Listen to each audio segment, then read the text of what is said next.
And welcome into ABW Radio, everybody. I am your friendly American, the Colonial Cannon. I am Jason Schrader, and I'm joined by an esteemed panel today. We're going Oreo style, and I will be your cream filling. As we have joining us from London, it's that London guy, Karl. Karl, how are you Hello. today? I'm all good, Jason. How are you? We're here today. Some bittersweet feelings, but I'm sure you're sharing that. We'll get into that here in a second. Also joined from lovely New York City, it's our good friend Andrew Thompson, AFC BVB, whatever it is on Twitter. Andrew, how are you today? Yeah, I'm good. Thanks. Nice to be back. Yeah, good to have you on. Glad to be on with you two guys. You guys are some of my favorites on here. Unlike other gingers, I'm not calling anybody out, Josh. But yeah, no. So here we are. It's after a decent win here, and a win that sees us claim fifth. We knew exactly what we had going into the match. Had to have some help from Agent Chambers, who wasn't able to pull it off anymore, or pull it off today for us. But we got the 3 points. We did what we had to. Maybe a little late, but nice to sort of end the season at least with 3 points. And we'll just get sort of straight into it, guys. Andrew, I'm going to come to you first. Starting lineups, not a ton of surprises, but Mustafi seems was a little ill, and so Gabriel comes in. But when you saw that, obviously barring the Mustafi news, was it a surprise at all? Was it what you expected? Would you rather have seen maybe Giroud play up front? No, not at all. No, I think it's fine. I think the 11 was basically what most people would have expected, to be honest with you. And I think it delivered on the end of the day. I mean, obviously going to the match, everyone was going to have maybe some reservations with Gabriel getting the start, considering some of the mixed bag performances he's put in lately. Sometimes it's good, sometimes it's pretty horrific. So I thought he did pretty well, actually. It's a shame he had to go off injured, and it looks like he's not going to be available for the FA Cup final either, as well as Koscielny. We'll go into that later, I'm sure. But, on the whole, I thought the performance on the whole was quite good. Everton made it incredibly easy for us in our first 2 goals. They were at 6s and 7s at the back. Maybe, the wing backs were pressing and the center backs weren't. They weren't getting a ton of support from midfield oftentimes. But we had some chances and we took them, and I think that's the difference in the end of the day. Everton had their chances as well, a lot of half chances from crosses. They maybe could have gotten a second if they had a bit more end product, but it's another 3 points. It's 5 on the spin, but, again, that's something we'll talk about later as well, is that's it's too little too late yet again. We missed out on Champions League, so it's a good performance, and I think it gives more evidence as to why maybe 3 at the back could be a viable option going into next season. But I do think it's also the jury might also still be out of it, considering the majority of the matches we played with 3 at the back were against teams that made it a little bit easy for us. As some say, they were on the beach, a couple of those teams. So, but I think they've looked good. I think we've been getting better performances, especially from Sanchez and Ozil. I think they showed that yet again today. So there's a lot of positives in it, but we'll see what happens going into the summer with a lot of questions surrounding the club, a lot of the personnel. But I'm happy with 3 points. Yeah, 3 points. And again, played some good football today as well with the lineup. Karl, Hector Bellerin, who we're going to come on again here in a minute. Again, out on the right. Ox obviously not in the lineup with a little injury there.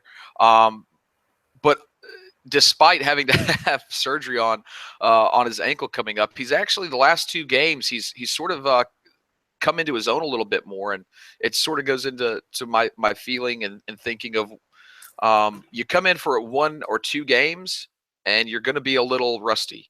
You start to get some more match fitness in you and a little more of that game Christmas, and not just the goal, but I think overall today he had a really good performance. And it's been nice to see somebody come in for Ox on that right side and be able to attack and defend without really us losing too much. How did you feel, sort of, especially the last couple of games where he started? How did you feel seeing him in the lineup? The formation suits him. we all know that he is someone who likes to get forward. I don't think that his defending is the best in the world. It really isn't. But because his recovery pace is so good, he's able to get forward and get back really, really quickly. So the formation, I think, suits him. It suits a lot of our players in our team. Just him at the moment is really doing wonders for him. I think having to get up and down that wing harder in our 4-4-2 or 4-2-3-1 formation was much harder for him. And I think now, as his starting position is a bit higher up the pitch, that suits him better because he can sort of close people down better, and he's not left in one-on-one situations, which he was left in quite a few times towards the beginning of the season. So at the moment, the formation is suiting him, and hopefully the formation that we play, it continues because it suits a lot of our players in our team. We are playing well. We've got options as well. Hopefully Ox does stay, and I'm sure we'll talk about that later. But the problem is, not the problem, the good thing is we have options in all areas of the pitch, maybe apart from one or two. So whereas I think Bellerin, and I think the pressure's off him as well. I think once, especially during that sort of Crystal Palace game, you could tell that the pressure was really, really on him. And when he's not someone who deals with pressure a lot or deals with it very well. So he's taken out the firing line, just like Iwobi was for a little while, and he's come back in. It's almost like a new lease of life. He's come back in and it's all different for him. And, you know, it was only 2 or 3 games that he's played in this position at the present, but he's been playing well. Yeah, and I think, I think he has been hampered a little bit by the ankle. I know he's going to have to get surgery here in the offseason. I've even been of the thought that he should be probably set down for the rest of the year, but he wasn't, and he's come in especially the last few games, and played really well in Ox's absence. And I know Ox is going to be a big hit if he does leave. We'll sort of shift that towards the back burner and get back to that here in a little while. Let's go ahead and get into just into the first half. And I think we started off really brightly, and I'm going to actually come back to you on this as well, Karl. We started off really well and really sort of attacking them down that right-hand side of the pitch. But it was kind of apropos that down the left-hand side with Ozil, he was able to get to the byline and get a pullback. And then even though Welbs got credit for the assist, I think, because he did touch the ball, I'm giving that to Ozil in my mind. But yeah, talk us through that first goal and just sort of what was going through your mind at that point, because at that point, the car thieves from up north still hadn't scored yet. So we technically, according to the live table at the time, were sitting in 4th place. Yes, the Ozil, that wasn't a Welbeck assist.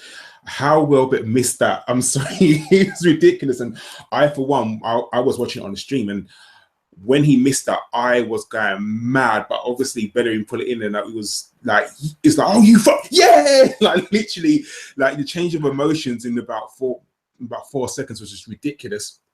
No, but brilliant work from Ozil to pull it back. Credit to him. You know, it's what he does. He assists goals, and on his day, Ozil is brilliant. He's almost untouchable, but on his day, he can be bad as well. But let's stick to the positives. At the moment, he was just brilliant today. Well, in certain aspects, but he was very, very good today. His finishing needs to be a lot to be desired, but the pullback was brilliant. Welbeck at I don't know, his finishing wasn't the best, and you know, people were saying that it's an assist, and it really wasn't. He was a total miss kick, but lucky that Bellerin's there, and this is what I'm talking about, the formation, because if we was playing 4 at the back, Bellerin wouldn't be that high up the pitch. He just wouldn't. But because his starting position is a bit higher, he's able to get forward a bit more, and sometimes his crossing and his finishing could be a bit erratic, but today, you know, just foot down, head over the ball, laced it into the goal, 1-0. And at that time, everyone was sort of jumping for joy. I think deep down, we probably knew that Liverpool would score at some point. But at the end of the day, we were optimistic because we were doing the job that we need to do. Yes, we had to depend on other people, but at that present in time, we had a job to do, which was we had to win the game. And with that Bellerin chance, we were doing what we needed to do and winning. Yeah, Karl. Again, an unexpected place in Hector Bellerin, and excuse me, Karl, Andrew. I was looking at Karl when I said that. obviously unexpected Stress. with yeah. Yeah. He comes in and he's able to put performances like this in, even injured. I know there's been some talk of, Barca DNA, quote unquote, starting to fly by, but he seems to sort of enjoy himself in London. Seems to really like the area. Seems to really get on with his teammates as well. Do you see anything to the Barca DNA? Do you think he's one of those players who we may see shipped off, maybe not this summer, but in the next summer, going back to the boyhood club, who we tend to get a lot of people from there, sadly? I think there's always going to be a link. And Chris can tell you, one of our colleagues at Football Hipsters Podcast has his hands in all matters Barca, and he knows for a fact that Barca, there is genuine interest for him this summer. But at the moment, I think, he's first choice at the club right now. So, in theory, from a playing standpoint, if he wants to continue to get looks at for the Spanish national team, as long as he's playing football, then that's going to help him. The issue then becomes, if he feels that he can't really elevate his game to the next level without, say, Champions League football, if this becomes a habit, say next season we don't make Champions League again, then you might have to really consider the fact that he might want to leave. How dare you even consider that option? At that point, I think it would just be a matter of fact of life, potentially. He seems to be quite happy here, though. At least that's what he projects. So for the moment, we don't have to worry about it. But down the road, if this becomes somewhat of a more regular occurrence, then you would have to maybe think about that it could actually potentially happen. But for the moment, I don't think we should really be concerned. Gotcha. Good way to start the day as well. A nice sort of early goal there. I think it was like on I didn't put the time down, but it was like in the first 6 or 7 minutes there. Really nice. And then the next 6 or 7 minutes went by, and then a very silly thing was done by a very experienced player. And I think we saw the Koscielny of old sort of come out today. And I thought he had been sort of more disciplined this season. I was thinking that a couple of games ago, that it's nice that he seems to have learned from some of his rashness in the past. But Drew, I'm going to stay with you, and the tackle that Koscielny put in, a bit reckless, wouldn't you say? It's reckless, but for me, it's more of it's stupid. When you look at the play unfold, there's no way he's going to intercept Enner Valencia in time, who does have a bit of pace about him. So an experienced center back should know they should be able to judge the play a little bit better, and know that if there's even the inkling of a chance that I won't get there in time to put the tackle in, then you adjust your run to shield Valencia from being able to cut inside and turn that run into something bigger. He's lunged into the tackle. He's gone studs up. He came from up to down. So he started in the air and went down with the studs. He was late. It's a straight red. I have no issues with him being sent off. I just have an issue with that. I just think it's stupid from someone who, as experienced as he is, should know a little bit better. Maybe it was a little bit of a rush of blood to the head potentially, but I don't think that's really an excuse. I think you expect better from your center back leader in situations like that. And on a different day, maybe against a different side, him being sent off could have punished us, and I think we're lucky it didn't. But yeah, no, it was reckless, but for me, it was just more stupid than anything else, obviously. Yeah, I know. When I saw it, I was just like, oh, especially obviously you see anything in slow motion, you're gonna do it. But seeing it, I watched it happen in real time, and then seeing the replay, and I was just like, God, there's no defending that. There's no defending that. You completely gave the referee only one decision there. Karl, any differing thoughts on that? Maybe should it have just been a yellow?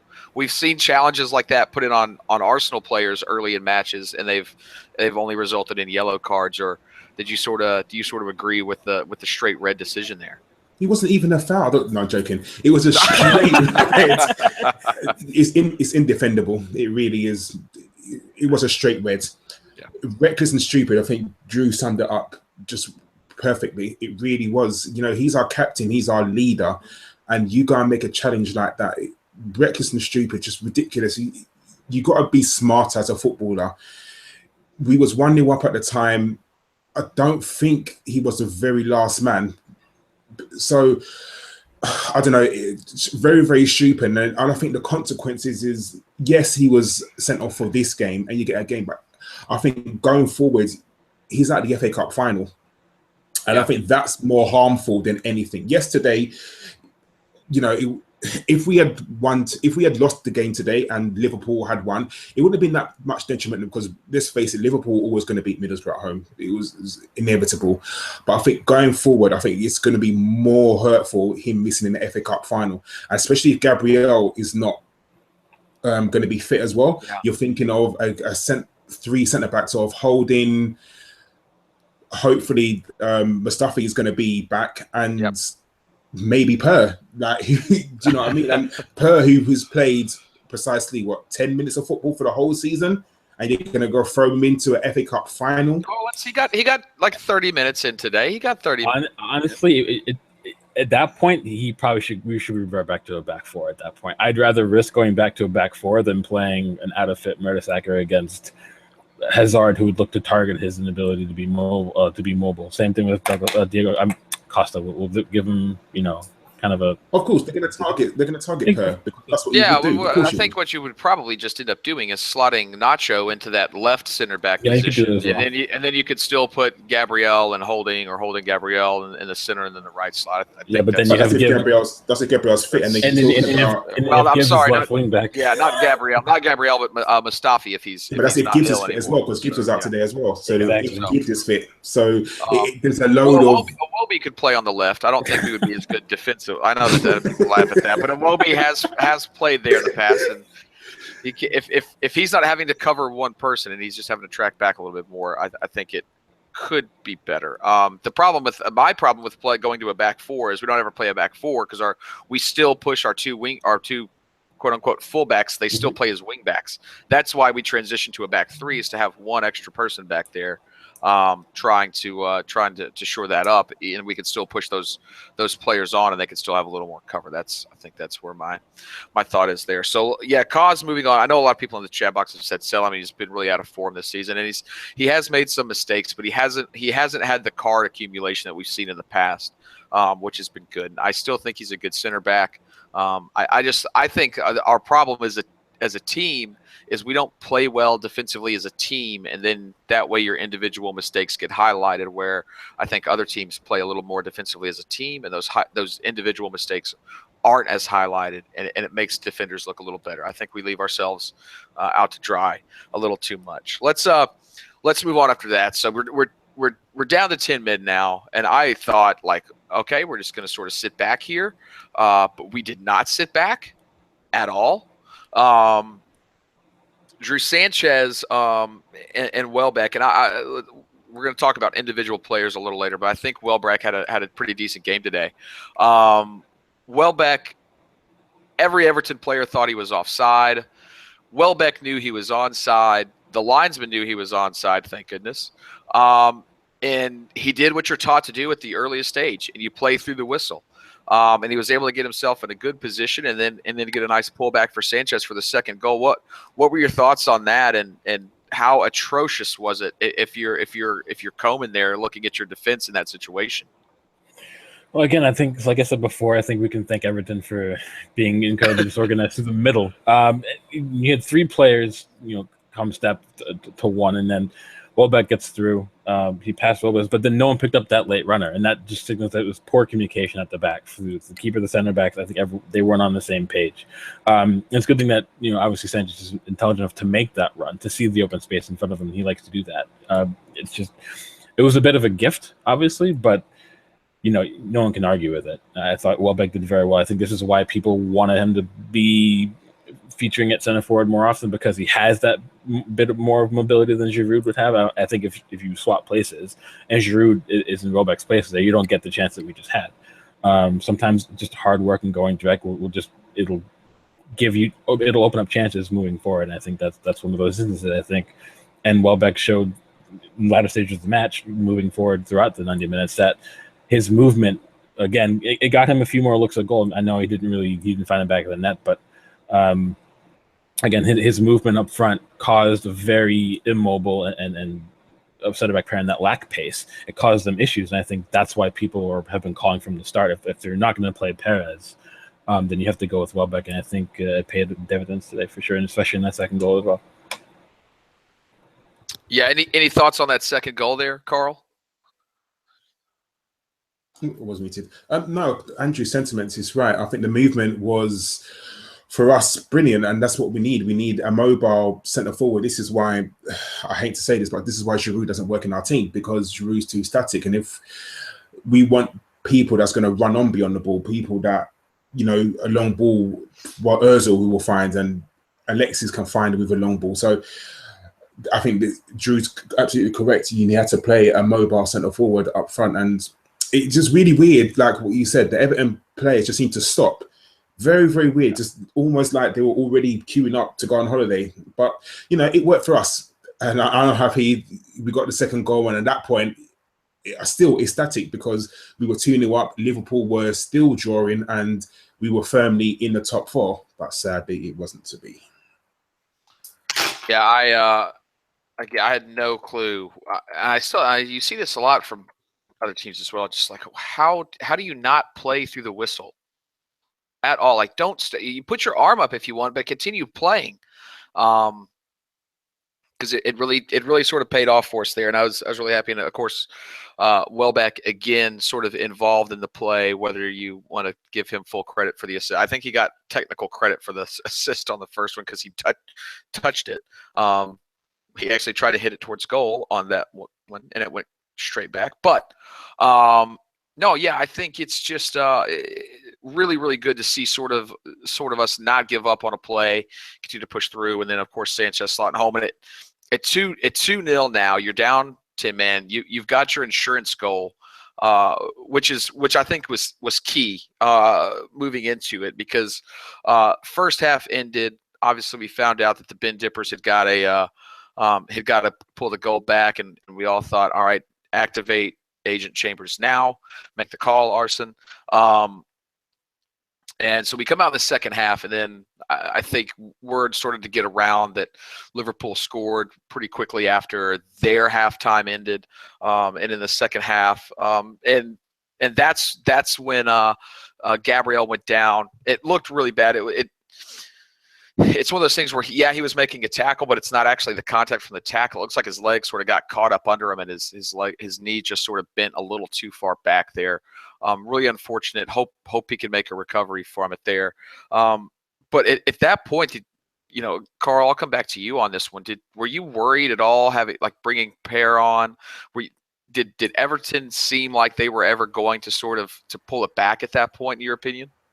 If they were smart, you would have thought that Lukaku would have been told to stay on Mertesacker, but they didn't. And why? If it was me and I was the manager of Everton, my instruction to Lukaku would have been just target Mertesacker, because he hasn't played all season. That's his first bit of action all season. So you're thinking to yourself, why didn't he do that? But to our luck, they didn't. So that's fine. I don't have a problem with that. Everton never really threatened. There was a bit of a wobbly situation for about 10 minutes in the second half, but they never seemed like a real threat. Lukaku had a header that he put over the bar, and there was a few shots that went wide, but it was never, watching the game, I was never worried. Like, it was never a worry for me that they were ever going to come back in. But then obviously we'll probably talk about it now, the penalty situation, which was just, again, stupid. Just there's nothing but stupidity, and I don't know why. It almost seems like a panic setting, and this is what I'm talking about. When the 10 minutes that we just they were on top a little bit, they were attacking us, and then we just sort of panicked. It just really, really weird why shit like this happens to us all the time. Yeah, it's one of those things, especially with Tim Min, we just kept attacking, and I was like, why? We're just leaving so much space for him. And I know Czech had some really good saves as well in here. And so that was, that again, he's worth some points for us there. And I know people slate him because penalties or whatever, but he's still a really good keeper. So yeah, really did well for us there. I'm going to come on to Andrew first, and then I'll let Karl get on this. Ashley Williams was on a yellow and just blatantly sort of tripped Aaron Ramsey. I'm not going to give my opinion yet. Go, Andrew. How lucky were they to not be down to 10 men at that point? Oh boy, fairly lucky, but I think. Okay, I'm going to preface this quickly before people jump on my ass. I'm not defending Michael Oliver, but I'm saying I'm looking for another point. I think his standpoint was just because he's on a yellow, that doesn't automatically mean make every foul after his yellow a second bookable offense. I think that's where Correct. maybe he was coming from in his decision making. But however, then you then have to ask, why was he going to call Ashley Williams over if he wasn't going to produce the second yellow? And then he sort of changed his mind halfway through. Maybe he talked to the linesman. Maybe he got convinced out of it. I really don't know. I think on any given day, you could have seen him sent off easily. But also, depending on the ref, I think they'll take that same stance just because he's committed a foul. Doesn't make it yellow. Not every blatant trip is a yellow. We've seen many blatant trips over many years of football not being given as a bookable offense. So I think maybe that's where he's coming from. I personally thought it probably should have been a second yellow, but I could probably see why it wasn't given. But again, it just speaks to the fact that Everton were very, very vulnerable with their center backs. Both were on yellow cards. And I think that just showed how much trouble we were giving them with that fluidity in the final third, especially when we were attacking them. It gave them nightmares. But yeah, no, I think they probably should have been down 10 men. But I don't think it's some sort of conspiracy. I don't think Michael Oliver's trying to give Everton the benefit of the doubt every time against us. I just think that's where he was coming from. But I would have sent him off. Gotcha, Karl. Your thoughts on that on the Ashley Williams challenge there? It should have been a second yellow, and I understand what Drew's saying about not every single challenge is after you've been booked a yellow card offence, but that was because I can't remember what play it was. He was away. He was away and running. If Ashley Williams didn't trip him up, he was clear. So therefore, I don't understand why he wasn't given it. And me personally, I'm not as diplomatic as Drew. I think the referee bottled it. I genuinely do. And I think this is what me and you was talking about before we started. Players surrounding referees. And no, it's a gentlemanly thing not to do it. I understand, Arsenal are commended, well, not commended, but, everyone says, Arsenal don't do it. They're nice players, we're a nice club. But if every team does it and they've got away with it today, you think if that was Granit Xhaka, you think he really wouldn't have got a second yellow? Granit Xhaka's off because our players won't be there to defend our other players. I can't remember what game it was this season where I think another team, they surrounded one of our players. I think it was Theo Walcott. He was squaring up to someone, and not one of our players ran to back Theo Walcott. Not one. And I think at about 15 seconds in, Koscielny ran over. And I can't remember what game it was, but that just shows sort of the mentality, how our players are not there to stand up for one another. We should be surrounding the referee. Every flipping team, Chelsea have been doing it for years. Man United have been doing it bloody for donkeys since Paul Durkin, like that ginger referee. That's how long they've been doing it, and they've been getting away with it since Keane and Scholes and Beckham. I remember one game that they chased the referee because I think he gave a penalty against Man United. And that just shows they've been doing it for years and getting away with it. And I understand that, just because one team's doing it, everyone else shouldn't be doing it. But if everyone in the league is doing it and getting away with it, and we're the only team not doing it, then what does that say to you? We're not there to fight for each other. We don't fight for each other because that game, I can't remember what game it is. I'm sure it's on the radio with Chris, and Chris could probably remember. But, we should be there backing up each other. Yeah. We should be there. If another team is trying to square up to one of our players, why is our whole team not there trying to back them? That's camaraderie. That should happen. But unfortunately, with Arsenal, it doesn't happen. Yeah, I do think we did see a little bit of it today, but not to the extent I think other teams do it. I in terms of a second yellow, yes, it's a second yellow. My problem that I have is I don't think he was going to pull him over to give him a red. I think what he was going to do is he was going to pull him over to chat with him and say, hey, anything else and you're off. My problem is whether you're on one yellow or two yellows, if it's a yellow card offense, it's a yellow card offense. And you can't adjudicate the game any differently based on previous actions. If it's a yellow card, it's a yellow card. If it's not a yellow card, then it's not a yellow card. It doesn't matter if he already has one, if he's already booked, if he's not on one.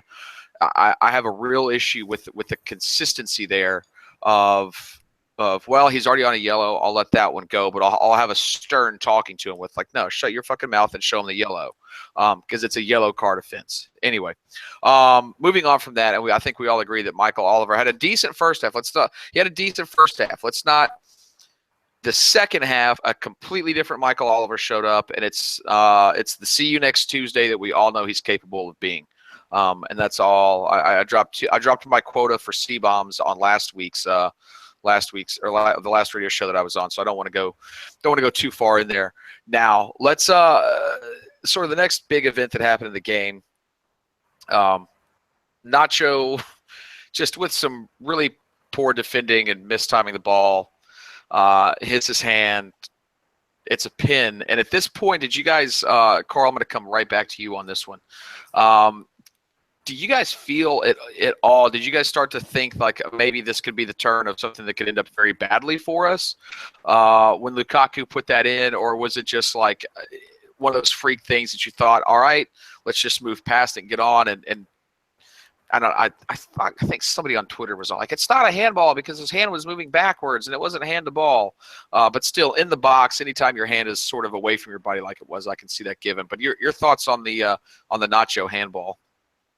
It was ample. You know, let's not look at it through rose tinted glasses right now. It was just poorly timed, panic stations. You know, the red button was definitely hit, and unfortunately, we should have done better, and we didn't. And it's just Arsenal defending. Do you know, it happens all the time, and I say this all the time. It does. We put under a bit of pressure, and it's almost like we run around like headless chickens because we don't know what to do. We don't have that person on the pitch, and maybe Koscielny does it, who just calm players down and just be like, stop, calm down, keep the ball for 5 minutes and just pass it around. And if you remember back to the Bayern games, plural, as soon as Koscielny went off, we conceded all them goals, and you know that's a lot to be said. But you know, as soon as the penalty was given and Lukaku scored, it was literally like, Arsenal, please don't do what you usually do and concede straight away. You could just tell Everton were on that drive to go forward, but luckily we sort of composed ourselves and we didn't go full panic stations, and we obviously we were composed, and I think that's the words.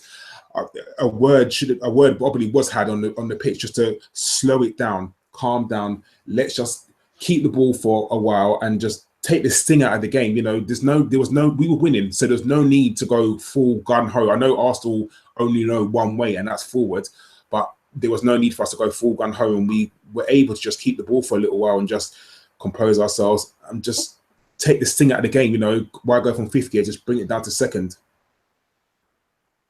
Yeah, Davies is saying that it was he believes it was holding. From what I saw on TV was and even Lee Dixon and Graham Lasso were saying that it was Nacho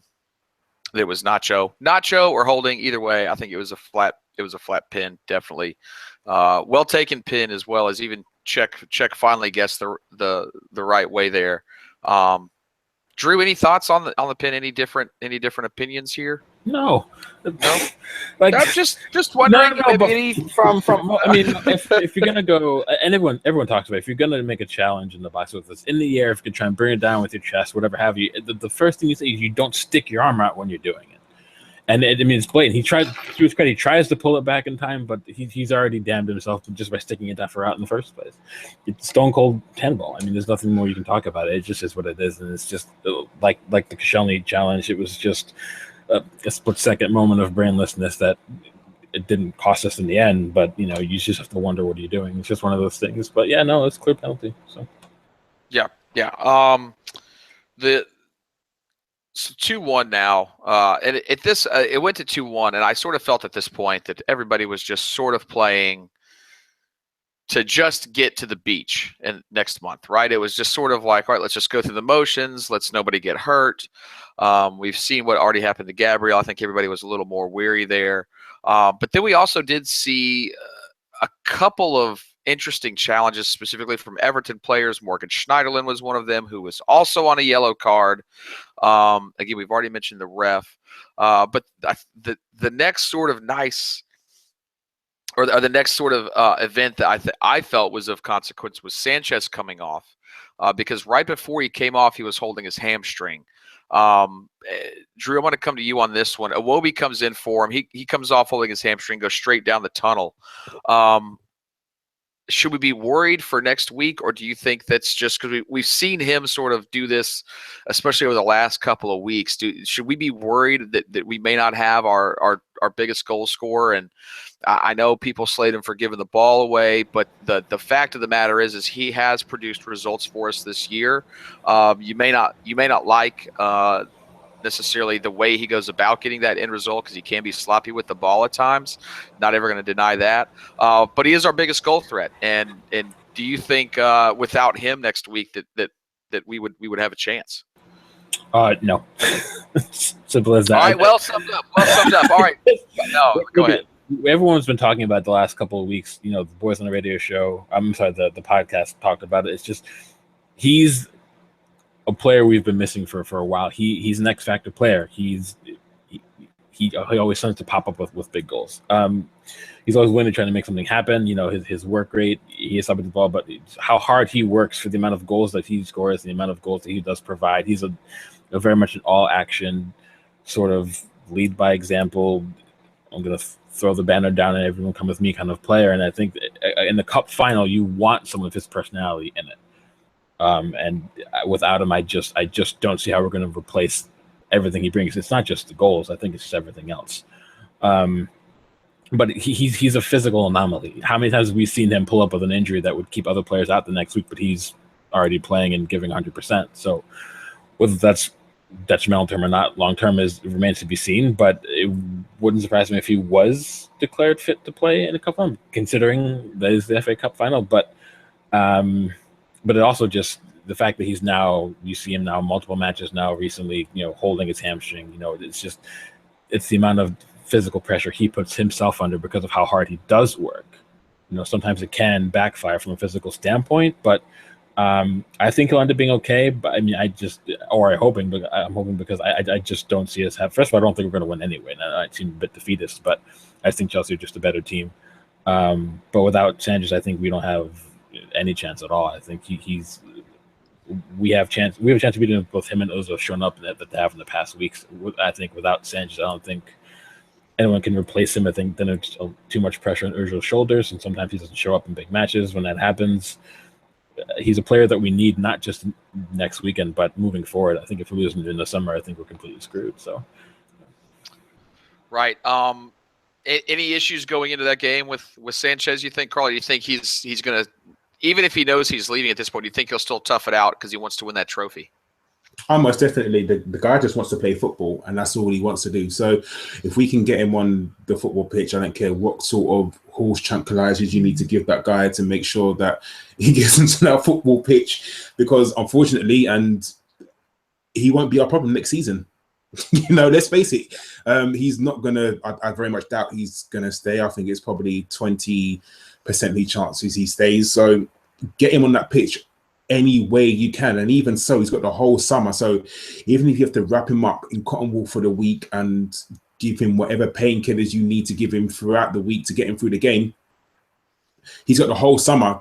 There's no Copa America this year, or this summer at least. So he can have a good 5-6 weeks off. And if by some miracle he does stay next season, then you just tell him to rest. If he doesn't stay, then he's someone else's problem next season. But we need him in that final. I don't think we've got that big of a chance of winning against Chelsea. Again, like Andrew, I'm not being defeated, just being a realist. But at the same time, our chances are improved with him in the team. I love the realism there. I think we can beat any team in the world on any given day, and I'm hoping that any given day is next Saturday at 12:30 Eastern Standard Time in the U.S. I think you got a case of the Carpenters. Uh-oh. So I don't know about that. But if we beat everything, why don't we beat Palace? Why don't we beat West Brom? Why don't we beat Leicester at home? Why don't we beat Liverpool? Why don't we beat Chelsea? Why don't we beat all these teams? The same rule applies for them. There's enough talent, and you can have such an off day, and we're going to come on to some of those defeats here a little later as well. But I think my issue with Sanchez is more how he berates other teammates, and he's not. While he puts his flag in the ground and says "Follow me," the other times when he's not necessarily doing that and he berates them, he loses that credibility as a leader on the pitch. It could possibly create some resentment with other teammates. That's sort of my only thing. But he's our best player, and we gotta hopefully have him on the pitch there. Let's talk about, and this is going to make somebody, and I will before I go into this, I will say Jason Davis was right. It was holding. Even Twitter replays showed Rob holding, and the Twitter caption says Nacho Monreal. So Jason Davis, all due apologies for claiming it was something else there, and I'm about to make him really happy again because there's been a guy in the number 8 shirt who's been as invisible as the last guy in the last season who wore the number 8 shirt was, and that was Aaron Ramsey. And that's just a little dig at you, Jace. I'm kidding. He's not been invisible, but the 91st minute, a nice curler from him from just inside the 18 sort of sealed the victory for us. Karl, Aaron Ramsey of old coming back in at just the right time. What's going on here? Do you know what? I'm going to have such a dig at Jason right now. What do you mean the Aaron Ramsey of old? Like, he had one good season, and we're talking about the Aaron Ramsey of old. So you're talking about the Aaron Ramsey of the 2013-2014 season, because every other season has been adequate, to say best. I love you, Jason. I do. You know, one Aaron Ramsey and all that. But no, where was that all season? You know, we're talking about, everyone's going to gloat about, oh yeah, it was brilliant. And do you know what? Let me not take nothing away from that goal. Absolute worldie. Why is it that we always score good goals on the last day of the season? All the time, where we always score these worldies on the last game of the season. But, you know, let me take nothing away. Absolute brilliant goal. But why can't he produce that on a Wednesday in February? Why is it taking the last game of the season on a nice sunny day to produce that? Absolutely brilliant goal. And I can't take nothing away. You know, you look at them and you look at that goal and you literally say to yourself, this is why people love you. But at the same time, it's the same reason why people hate you, because you have the ability to do that. Absolutely brilliant goal. But why can't, I'm not saying that you should score a worldie every single week, because that's impossible. No one does that. But why the fuck can't you do that all the time? Or why can't you produce that more than once a season? Yes, he was injured and he was played, as Jason said in the group, he wasn't played in a very good formation. But I expect more from Aaron Ramsey. I genuinely do, because he's probably the best central midfielder we've got, between him, Xhaka and El Nene. If Jack comes back, you know, you got to think of Santi. Would he ever play for us again? Who knows? But at the same time, you have to think to yourself, Aaron, you need to produce more. I just want more from him. And no, we shouldn't expect, you know, worldies from him every week. And I'm not saying that at all, but I just expect more from him. And doing that once a season, for me, is not good enough. And you saying that Aaron Ramsey of old, it's really not, because he's had one good season. Sorry, Jason. I do love you, Jason. I knew my Aaron Ramsey of old would get in there as well. I'm sure Davies is just ranting right now, and he's probably gonna come to my house and shoot me. He's too mad to type at the moment. So my whole thing with Aaron Ramsey, and I think the new formation definitely suits him well. And while he may not be scoring at the pace that he did in his best season, I think his movement from the midfield into attacking areas has been one of the driving forces in our turn and form, and that's something that's really hard to quantify. You can't. It's hard to judge movement, but I think he's dragging players out of position, creating space for other players, especially in this new formation. I think it really suits him. So definitely, because he's one of the only players that will run on beyond the ball. No, absolutely, especially when you look at some of his best seasons with us, when he has scored the most, it's been typically when he's been making those runs, and I'm going to get slated for this because obviously I'm just a Giroud shill, but it's been when Giroud's been able to hold the ball up with his back to goal and let Ramsey run onto those. That's what made him that season.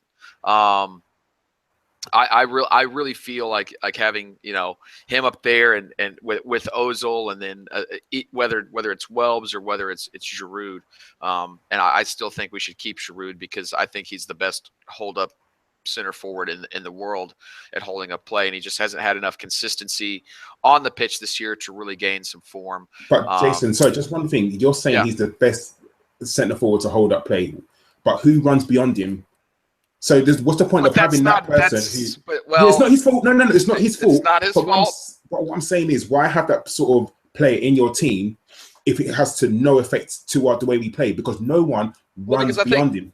I think some people try to. It's just we don't time it correctly all the time. And the other thing that I also dislike about it is the fact that whenever we have Giroud in, we try to play through the middle so we can hold up instead of necessarily trying to use his height because he is better than most people give him credit for in the air, and we can't put those crosses in.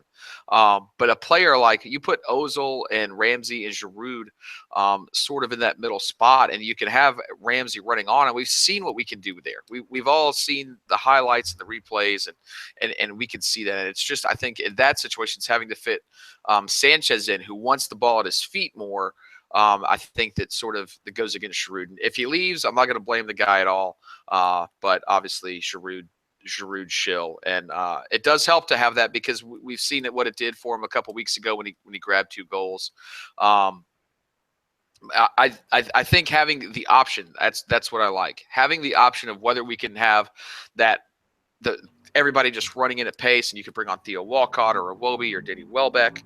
I would love to mention Lucas Perez, but it seems he's been killed by Wenger, so it's really tough to bring him into that argument. But having a player like Giroud, especially when a guy like Aaron Ramsey is on form, that is when we've seen the best of both of those players.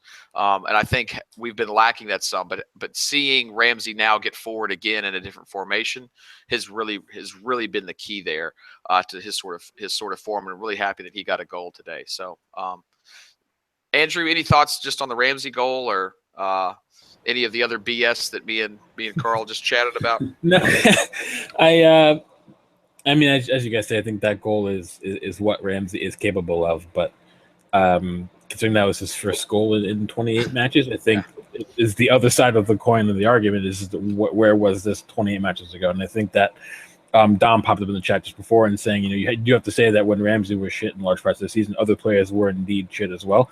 And that's all very true. But I don't know. I just feel like for him personally, I think we're not getting enough out of him. I think he's been a bit better with this formation again. But for me, I still think the jury is still out on 3 at the back and what we're supposed to do next season. But I don't know. For Ramsey, I think everyone said it in the Euro when he was performing for Wales. Where was this Aaron Ramsey for Arsenal all these years, bar the one?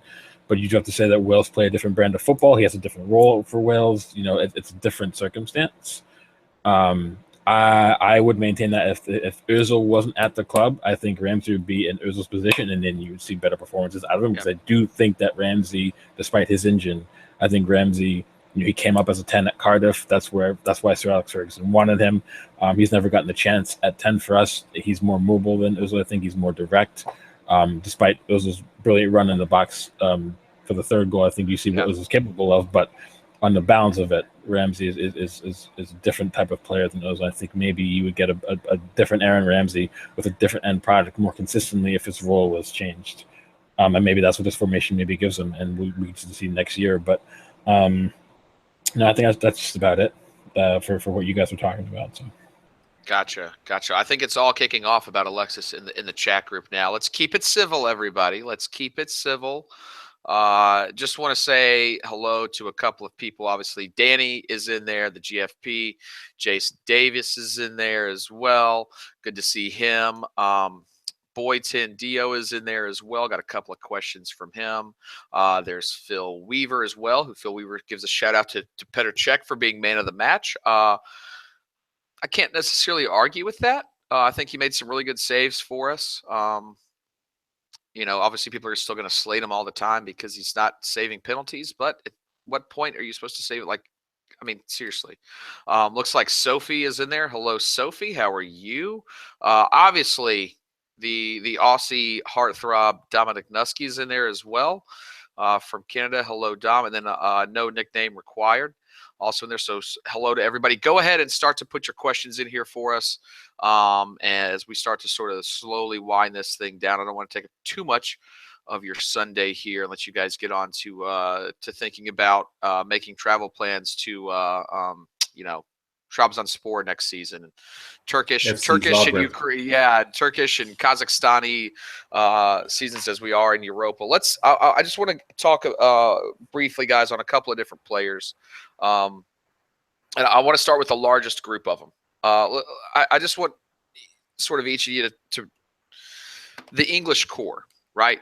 So we have, in there you've got Wilshere, who's coming back from loan. You've got Ramsey, Gibbs, Theo, Ox.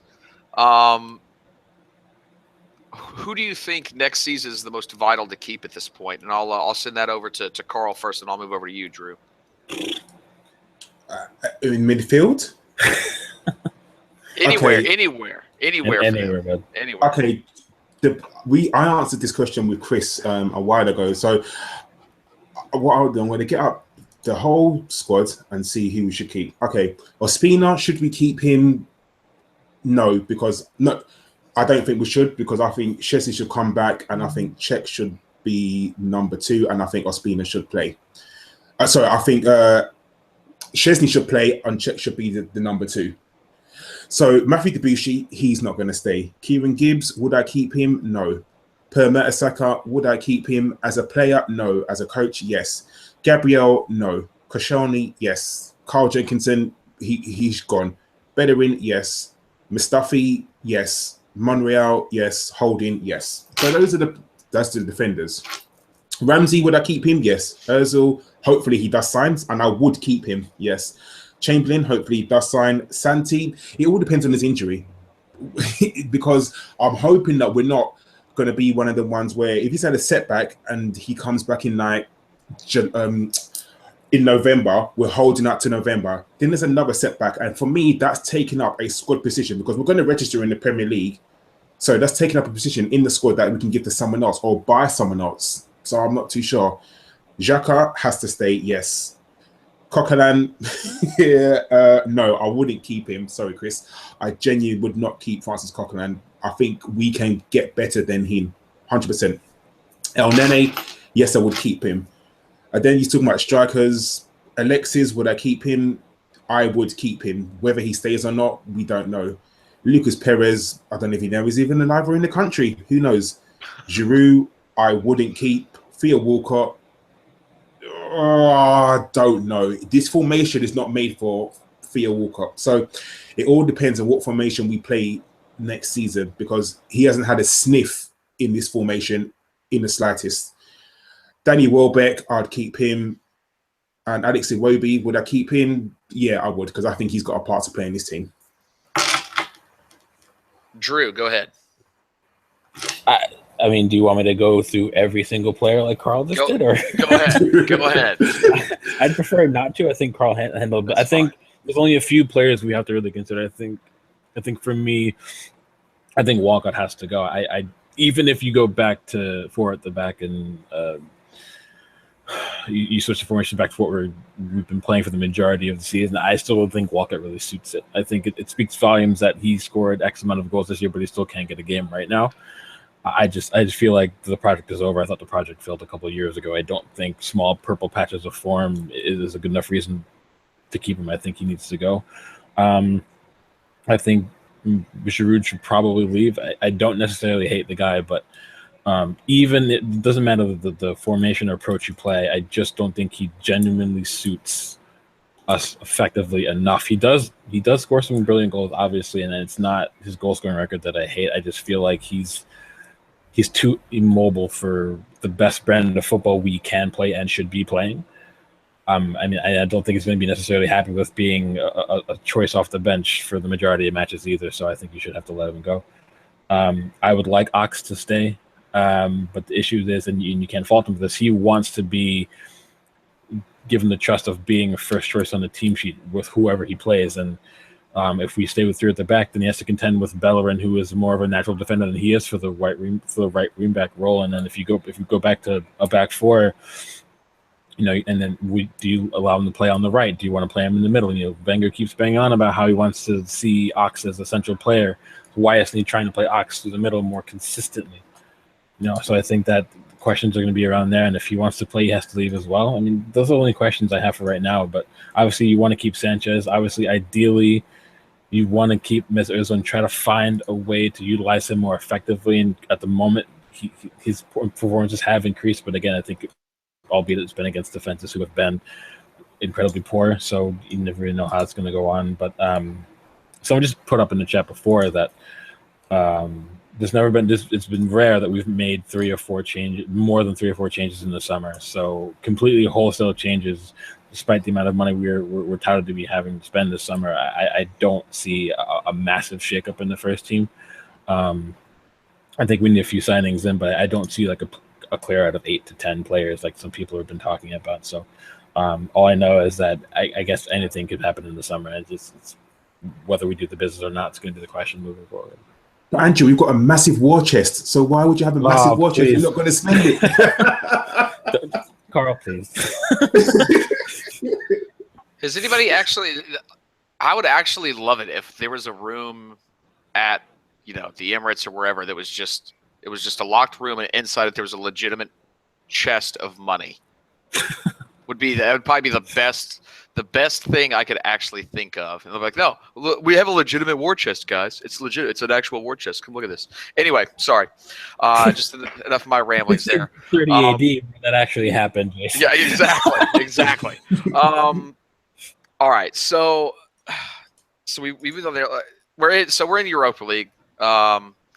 I know Sophie is quite sad and bummed out. Today's really bittersweet because I'm like, yeah, all right, we got to win. It's 3 points. And then I think there's no more chances in this season to get 3 points, which is really another sad point. And then the other one is the fact that we're just going to go to some really crap places next year and play on crap pitches against crap teams. For a second-rate trophy, and it's going to take our focus off the league. So just real quickly, Andrew, I'm going to start with you on this one.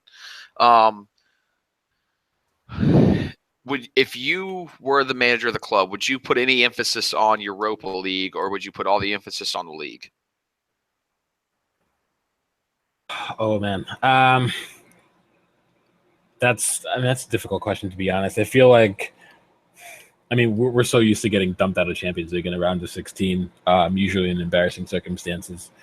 You could, on paper, you could say that this team is good enough to win Europa League, or at least make a much deeper run. But at what cost? I feel like, whether you like Mourinho or not, I think that the fact that he showed that he put all his eggs in one basket this season, and with X amount of matches to spare, he was saying that this isn't my one concern. Winning Europa League is now my concern. He was consigned to not getting a Champions League spot, so he's going to try and do it via European competition. For me personally, I'd rather have a bigger go at the league, and because I think if you really focus on Europa League, that could potentially damage your run of results in the league.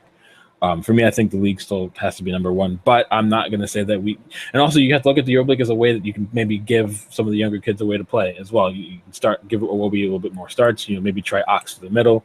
The guys in the pod said before, maybe you could even test out Chambers holding through the middle at center back in some of those matches against maybe some of those smaller sides. But I still think the league's got to be priority, but I still think if we rotate the squad well enough, then I think you should still have a crack at Europa League as well. But I think it's all going to come down to man management and who's fit and available, if injuries are an issue, things of that we don't know about yet. But I think if the squad is fit, or the vast majority of it is fit for the majority of the season, I think you have to rotate and actually have a go at both.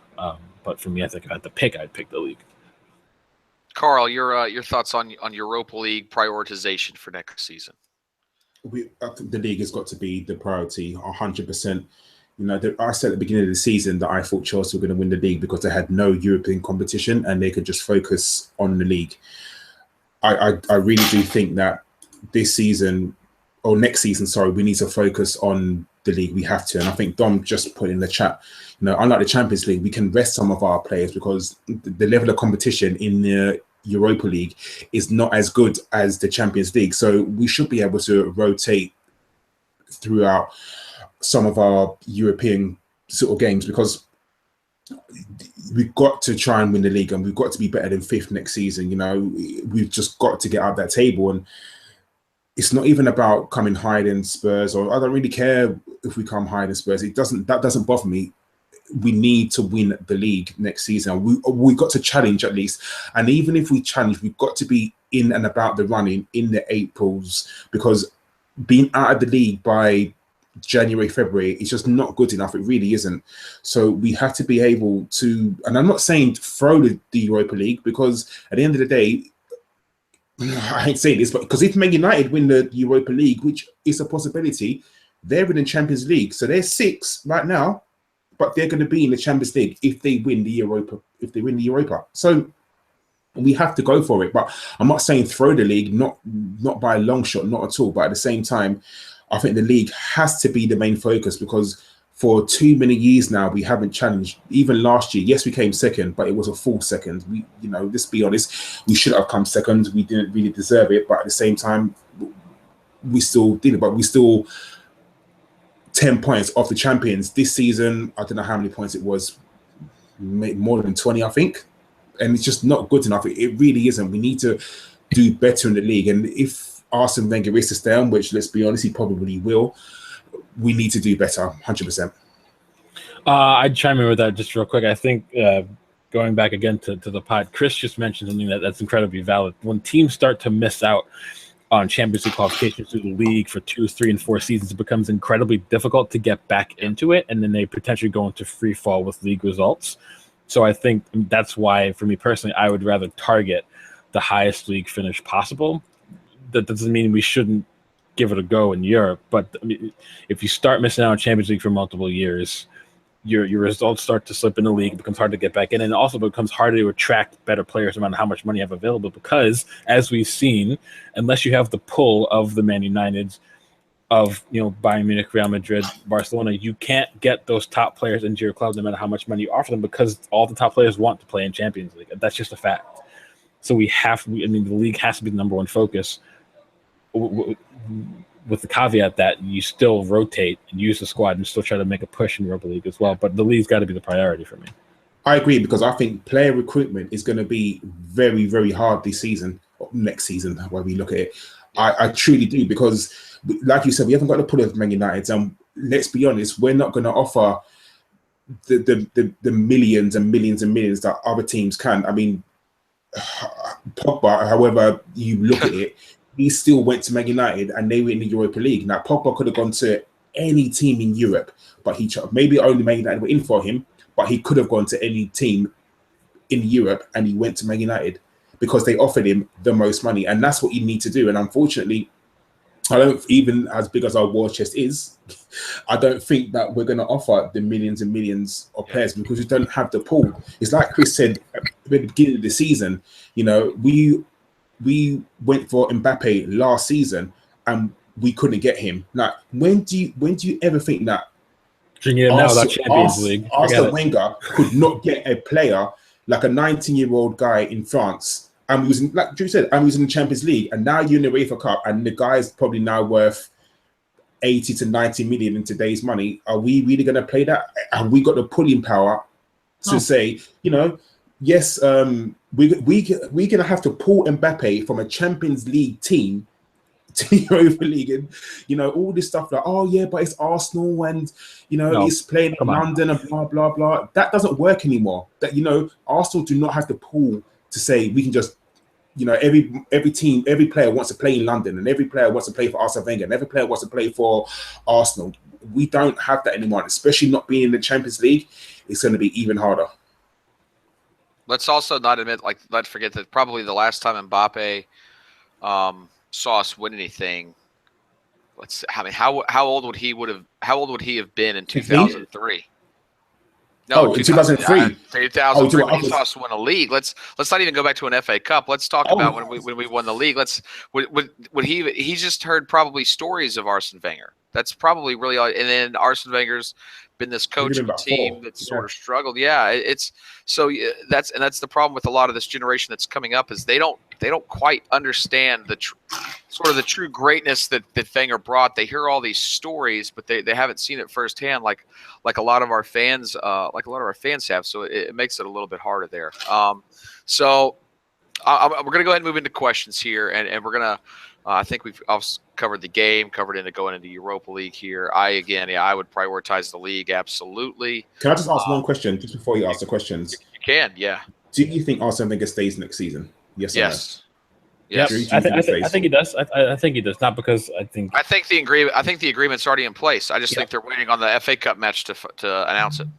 Yeah, I agree. I just don't see him leaving. I think, if he was going to leave, what manager would have been available that we would have already spoken to come in and replace him on such short notice that can have the effect that we need with such? Well, but that's the other issue is the fact that maybe he hasn't let anybody know if he wants to leave yet. Yeah, possibly. And the second caveat to that is how atrocious is that you were literally your selfishness as a manager of not knowing what you're able to do in your future is holding back the club that you love so much. Because you can't make your mind up. And that's my big frustration is we already should have had an announcement. We shouldn't wait for a good time or anything like that. You make the announcement when you make the announcement. And you let it be what it is. And if fans complain, then fans complain. And fans are always going to complain no matter what because you can't make 100% of the people that support you happy all the time. But the fact that it almost feels like a hostage situation at some point. And again, this is only if he hasn't told anybody. I have a feeling that right now his mind's not made up completely. That's why it hasn't come out yet. But I do think he's here next year. I think that's where he's leaning, and I actually think he's probably got the contract. But if he has not said anything to anybody about yes or no, then that's a huge indictment upon him, and he literally is holding the club hostage at that point. But what employee of a business is able to tell their boss / manager, "I'll tell you if I'm going to stay or not"? Arsene Wenger. That's not how businesses run. Do you think you could go to your manager and your performance has been bad, and you say to him, "Oh, I'm going to let you know if I'm going to work for you or not"? It's just ridiculous. But that's the situation we're in with him, and the power that he's gained is we have Stockholm syndrome. So who's to blame? Is it Arsene Wenger? Is it the board? It's everything top to bottom. Yeah. Did you guys just see what Alpha put in the chat about Wenger told BBC that he said the fans and the hostile environment hindered the season? I think that's. Let's hope he's not blaming the fans because I honestly think he's got to be hopped up on a 1945 port or something because I think that's just. To actually say that, to think that, I know it's been a rough season. I think fans are allowed to voice their discontent, but obviously there are times when the fans have backed. I think when things have gone well, the fans support it. When things don't go well, the fans criticize. Whether sometimes it was, with a decent structure, sometimes it was completely, like a headless chicken. But I think that's expected. I think sports fans are expected to and have the right to voice their concerns when things aren't going well. I think that's normal, and I think the fact that he would come out and say that. I just think that's. I don't know. That's. I have nothing. I don't even know what to say at that point. I really don't. But just briefly before we move on about who's to blame for this, I think everyone top to bottom is to blame. I mean, you can blame Wenger for a lot of things, but the other thing, and Jason and I can speak about this pretty effectively because obviously we're here in the States, is that Stan Kroenke is not an owner to put pressure on teams to succeed in regards to the things that they win. He's very much about the margins. He's very much about the bottom dollar, how much money he can take out of clubs to strengthen his portfolio. And Arsenal is the diamond of his portfolio. It allows him to do so much in regards to his other business ventures that he doesn't care. As long as he's making money, he doesn't care. And I think I know fans want him out, and I know that people are starting to bring signs for that. And I know there was a chant today. But when you look at it, there's no American sports fan in this country that who supports a Stan Kroenke franchise that actually likes the man, and there's constantly voice of discontent with him, but he still states he doesn't care because he doesn't have to care. So if we're going to have to be stuck with him for a while, it's going to have to be whatever manager wants to come in after Arsene Wenger. Arsene Wenger himself has to bring the change at their level. If Kroenke's not going to put the pressure, the manager then has to put the pressure. And the fact that Wenger isn't putting enough pressure for us to get better results, then the blame has to then shift to Wenger as well. So what changes next season? If nothing changes, I think Sophie was just talking about it. If Wenger stays, it's hard to see anything change because history constantly repeats itself, and his history dictates that he's not going to change anything. That's the problem. It doesn't matter what players we bring in. Like all credit to the man potentially for us switching to 3 at the back and it working for late on in the season, but on the whole, what could possibly change? The last two games, we've also reverted back to our old system. Yeah, and we've read the same script every single season, literally verbatim. Start strong, fade in a certain part of the season, then when the pressure's off, we all of a sudden go on a run of form and magically squeak out Europe again. If that's then you have to look. That's just down to the manager at that point. You have to blame the players as well, obviously, but the players are being instructed or not instructed and playing a system that they're told to play.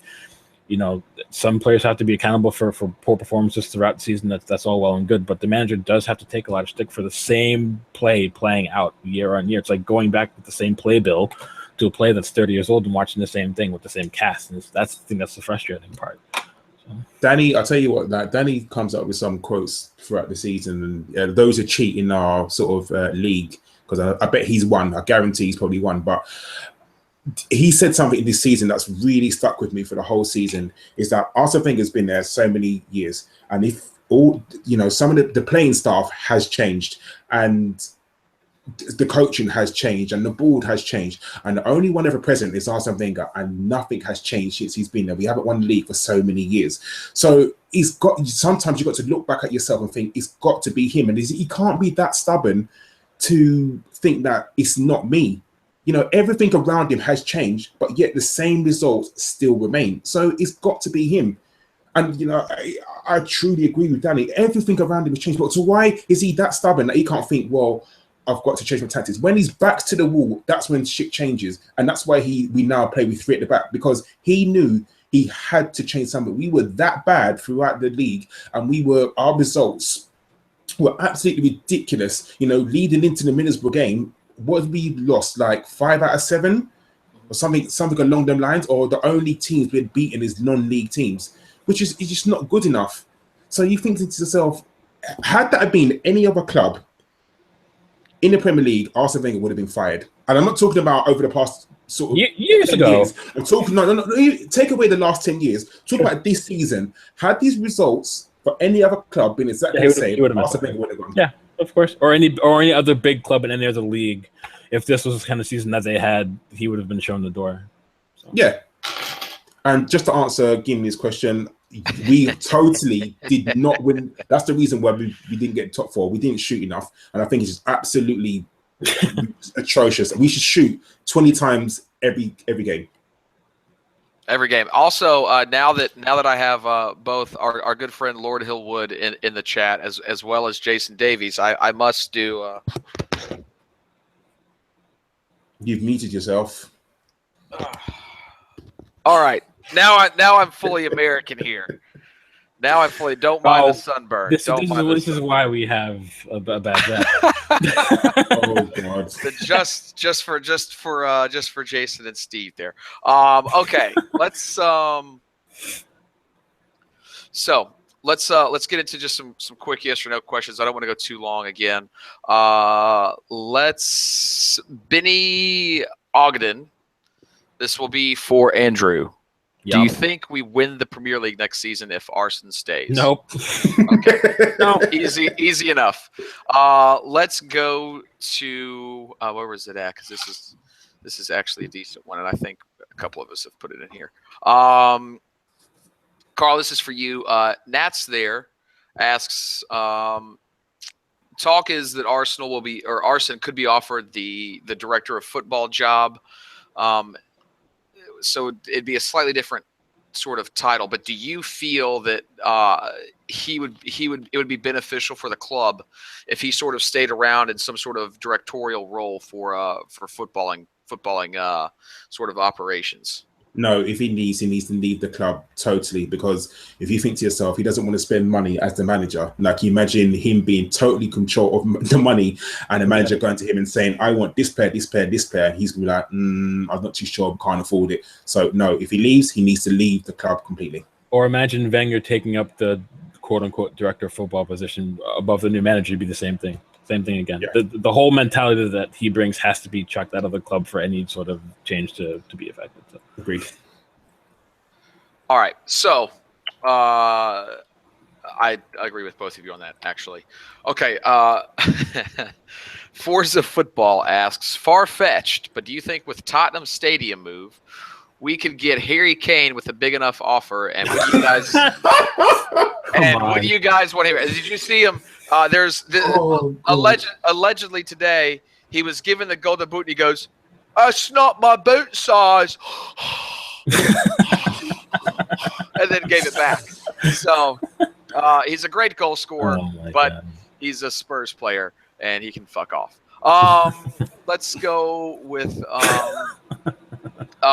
Boyton Dio asks, are we still in a transition season, or is this a fair representation of, he says Arsons, but I'm just going to say Arsenal, because there's a possibly a term over in England as well, but in American sports that you're only as good as your league position. Pretty much. And maybe this is actually just where we're at now. Well, I think we can talk. Well, we can talk about breaks, and we can talk about a poor loss or poor refereeing or whatever. But is this our level? I think it all comes down to the business that's done. They made a point, Jason, probably on our field on NBC, that this is the highest points finish a fifth place team has had, where usually this point total gets you in second or third on average throughout the past however many years. And the fact that we had this many points and finished fifth tells you that you have to spend if you want to compete. And all the teams above us, as Danny just put in the chat, all the teams above us are going to spend.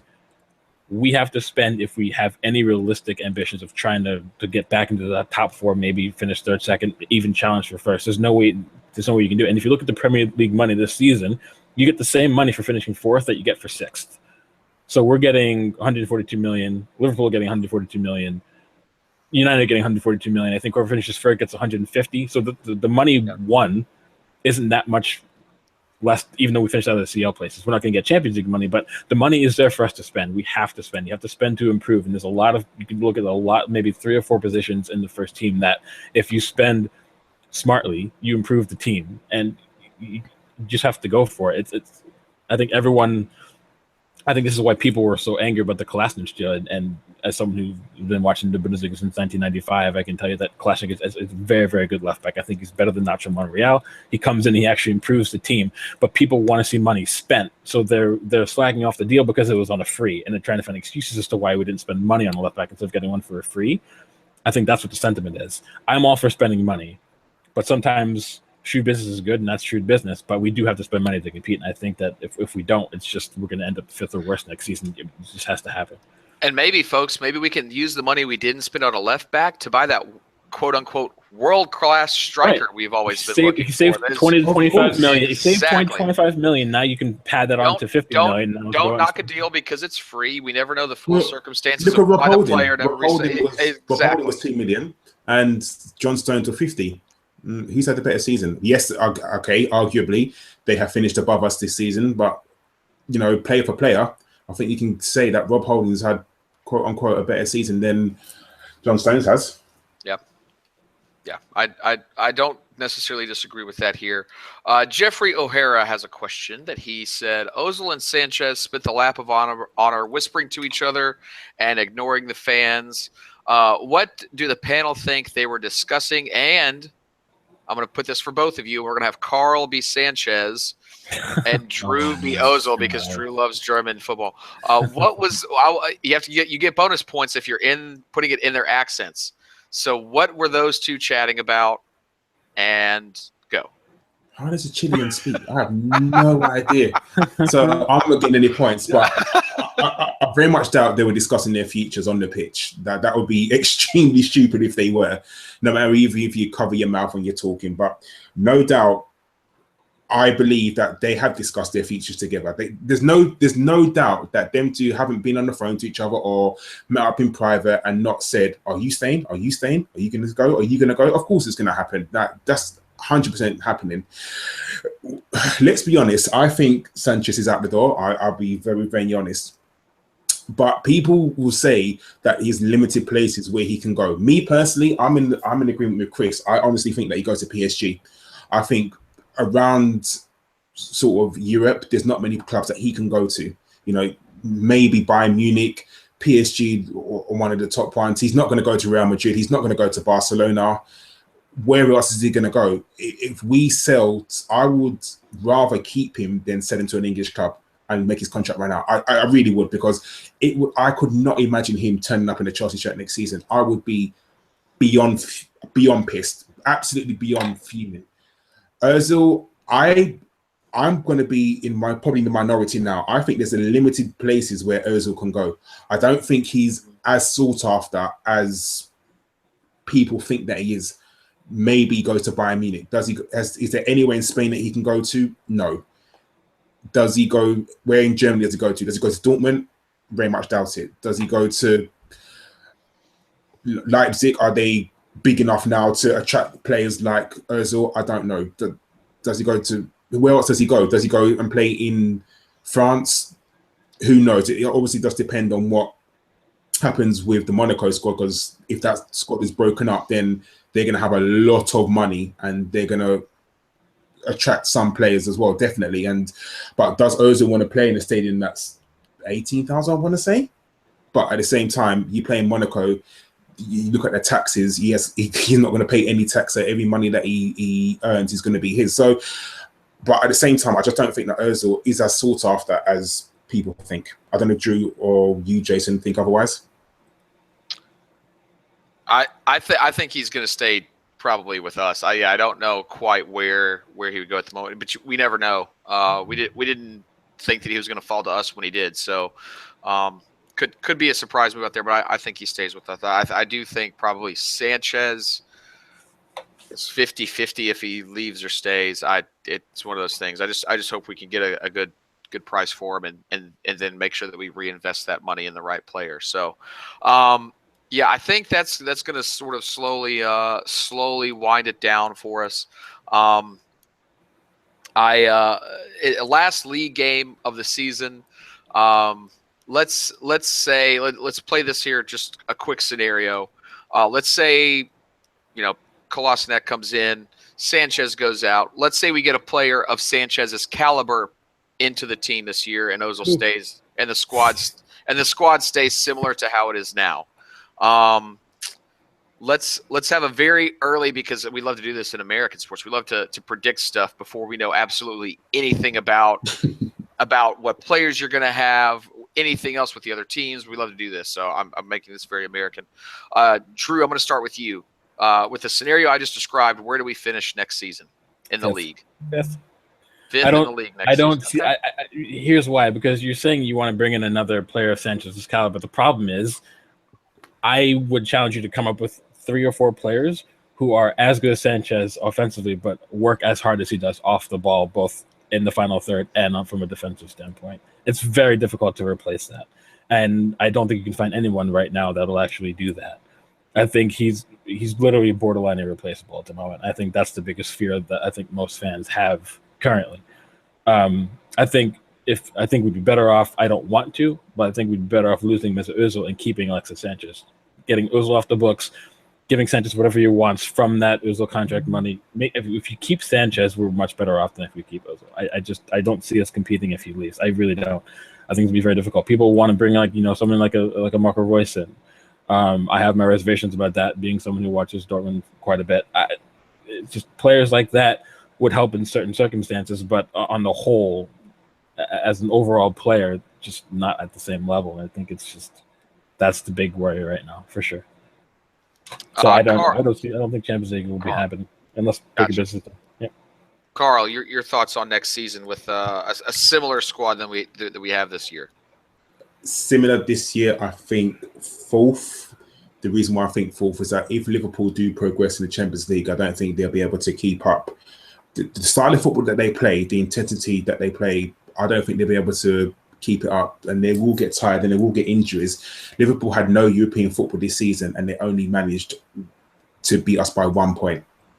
So I think with an increased games, yes, we're going to have exactly the same, and we're going to be probably in the worst position because we're flying to all deepest, darkest Europe, and we're going to be playing Sunday, Thursday. But at the same time, we're used to playing 2 games a week. We're used to playing 2 to 3 games a week. Liverpool haven't been doing that. So I think next season, and even Chelsea to an extent, I'm not saying that Chelsea are going to fall off completely, but they're not used to this season. It's been almost a doddle for them. They played 1 game a week. It's all different when you start playing, when you fly back in on the early hours of Thursday morning, then having to play Saturday lunchtime.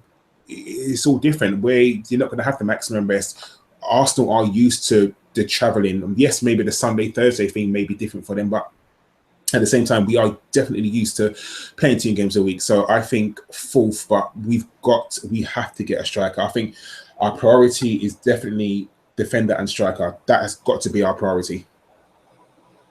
I'm actually going to leave this on a positive here. Actually, I think next year I think we'll finish as high as second. What? You're mad. I do. You're mad. Call me mad. I told you, Case was hard with this. I still don't, but I think we'll play some youth players in Europa League, and we'll focus on the league, and we can do. And I think we can sort of push on with having some rested players. I still don't think we'll win it because I don't think that Wenger has just that extra edge to sort of push on anymore. And I do still think he'll be here, but I think this team this year completely underperformed. It's the best team that we've had. Best team we've had in ages, and it was sort of the worst that I've seen us play in a long time. And folks, I've literally only had 2 beers today. I'm so completely sober that it's sad. So I think we can come. I think we can put in a really good performance next season. The players have to. In my opinion, I want to shift some blame from the coach. The players have to take more responsibility for their performances on the pitch. We can blame the manager for making the wrong tactical decisions, but I feel with the talent we have in the squad, we should still absolutely be doing better than we are right now. And our players just need to grow some brass tacks and say, look, despite what this guy's doing or not doing, we know exactly what we need to do to win these matches, and we need to just go out and do it. And so that's where there is blame to go on the players. There's a lot of blame to go around everything. But you know what? I still think we can do it. We just got to have the right mentality, and I think we saw that in the last few weeks. But Jason, this was meant to be our best squad for years. Remember at the beginning of the season, everyone said, this is the best squad for years. I've said that a lot. Gunnar Hollick said that, and I don't think anybody ever wants to argue with. We ended up worse than we did ever before. We did, and just because you have more talent, that doesn't guarantee you anything in this league. It guarantees you absolutely nothing with talent.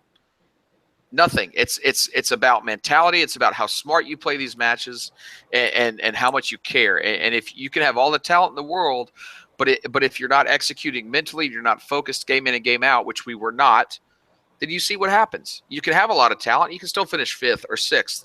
Let's not act like the United team that this year that they've had hasn't had more talent than they have had in years. Granted, I mean, we can all laugh at what they paid for that talent. I still think they're a somewhat talented squad. They finished below us. Granted, I don't think they're good enough to finish above us anyway. But talent doesn't mean anything if you're not realizing that talent's potential. And I think that's what we haven't done. The person in charge is not putting them out in the correct way. I completely agree with that, and at some point though, you got to look at some players and go, well, definitely. You're good enough. You're good enough to be on this team. You should be able to play and find a way to fit in if you're that good. And so they have to overcome an obstacle, but it's an obstacle that's overcomeable, and they haven't done that either. So we got to blame Stan Kroenke. We're not going to talk about ownership. We're going to let them do that on the podcast this next week. I know it's been a hot topic. You guys can get your questions in to the Twitter feed for that. Please do that. But we have to blame our ownership. We have to blame our board. We have to blame our manager, and we have to blame our players. And that they all, to me, share equal blame. Because it was a failure on all aspects. Nobody did their part this season, and hopefully we can turn it around this summer. So I don't want to necessarily leave it on a negative, because I do think there's a lot that we can take in going to next year. But again, we have to realize our potential. But yeah, anyway, let's hope that next season is a lot better in the league. We will have another show for you next Saturday. Hopefully it will be champagne showers for us as we're beating Chelsea at Wembley. Lifting a record for Arsene Wenger. So let's not just completely act like the guy's never done anything for us. So it would be his 7th trophy in the FA Cup, which would be the most of any manager ever. So that's definitely a big accomplishment. So let's hope that the players can come together and rally around and put in probably what would need to be our best performance of the season. If you have liked or disliked what we've done, please click a thumbs up or a thumbs down. I prefer a thumbs up. Just because, don't be a jerk. I want to thank everybody in the chat box. I know there's a few. There's Gooner is in there. Jimmy's a great guy. Let's see, 73295, who is always here.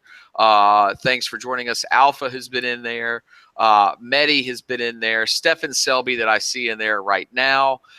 Let's see, who is it? Lazy Python I saw in there. Thanks everybody, not just for today, but for the whole season. For tuning in to us again. Next week, we will be here, win, lose, or draw, as our good pirate host says. And a big thank you as well to Karl and Drew for coming on today. Cheers, fellas. Yeah, no problem. Jason, you got to get your tits up. Tony really wants to see them.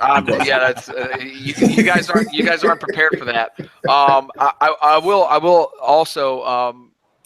Just a few more things before we go. One, please check out ABW Pro Clubs, which is our we're doing a 24-hour FIFA-thon on FIFA with Stefan Selby is leading that up, the tall blonde on Twitter, so check him out, is leading that up. We're trying to raise about £500 for the Macmillan Foundation for cancer research, so please go check that out.